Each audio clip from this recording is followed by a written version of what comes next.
Izboskan tumani axborot kutubxona markazi taqdim etadi. Mening oilam, mening faxrim.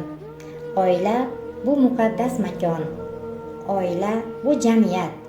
Agar oilamiz tinch bo'lsa, jamiyatimiz ham tinch bo'ladi.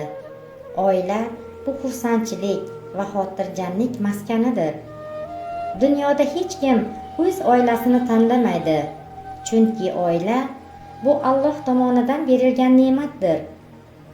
Oila tinch totuvligi bu bizning qo'limizda. Agar biz oilamizni asrab-avaylamasak, oilamizdagi xotirjamligimizni yo'qotib qo'yamiz. Oila jamiyatning kichik bir bo'g'ini, muqaddas dargoh va qutlug' qo'rg'ondir.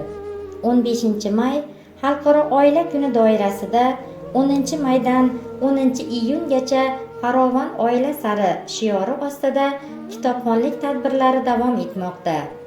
Shu munosabat bilan Axborot kutubxona markazi xodimlari Guzar mahalla fuqarolar yig'inida istiqomat qiluvchi Qurbonovlar oilasida suhbat o'tkazdi.